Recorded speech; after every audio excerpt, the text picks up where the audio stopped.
ये कहानी है गौतम बुद्ध के दो ऐसे भिक्षुओं की जो बुद्ध की बातों को शाश्वत रखते थे। दोस्तों, उन दिनों गौतम बुद्ध के पास जो भी आता उसे भिक्षु बनने की दीक्षा मिल जाती थी।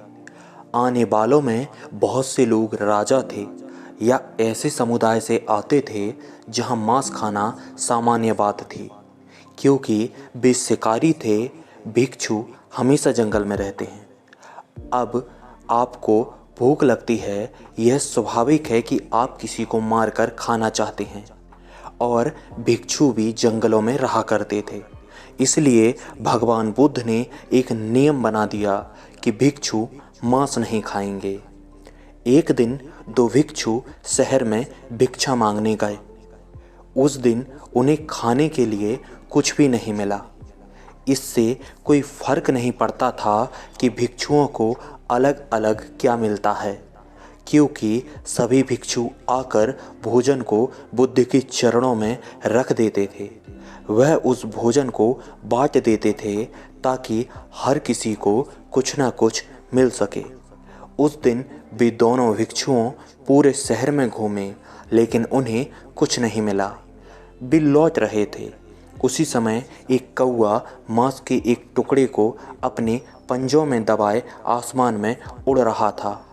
अचानक उस कौवे की पकड़ कमज़ोर पड़ी और वह मांस का टुकड़ा सीधा आकर भिक्षु के पात्र में गिरा। उन्होंने देखा मांस का एक टुकड़ा। आप जानते हैं कि मन हमेशा कोई ना कोई बहाना ढूंढता रहता है। आप सुबह देर से उठने के कई बहाने ढूंढ लेते होंगे। यह मन भी भिक्षुओं के पास था और भिक्षु भी कई बातें सोचने लगे। इसलिए भिक्षु गौतम के पास आए और कहा, देखिए, आपने हमसे कहा था कि हमें मांस नहीं खाना चाहिए। हमें उससे कोई ऐतराज़ तो नहीं है, लेकिन आपने हमसे यह भी कहा था कि हमारे पात्र में जो कुछ भी मिले हमें उसे खा लेना चाहिए, चुनना नहीं चाहिए। एक भिक्षु को यह नहीं देखना चाहिए कि वह क्या खा रहा है, जो भी मिले उसे खा लेना चाहिए। आपने ऐसा कहा था। अब हमारे पात्र में मांस का एक टुकड़ा है। अगर हम उसे खाते हैं तो हम एक नियम तोड़ेंगे, लेकिन अगर हम उसे नहीं खाते हैं तो हम दूसरा नियम तोड़ेंगे। हमें क्या करना चाहिए? इंसानी दिमाग ऐसा ही है। गौतम ने इस पर विचार किया। वह किसी भी बात को दूरदर्शिता में सोचते थे। उनके लिए सिर्फ आज का समय महत्वपूर्ण नहीं था। इसलिए उन्होंने सोचा कि अगले 2-2.5 हजार सालों में किसी और कौवे का किसी दूसरे भिक्षु के पात्र में मांस का टुकड़ा गिरने की क्या संभावना है। उन्होंने देखा कि यह संभावना करोड़ों में एक मौका ऐसा हो सकता है। इसलिए उन्होंने कहा, तुम उसे खा लो।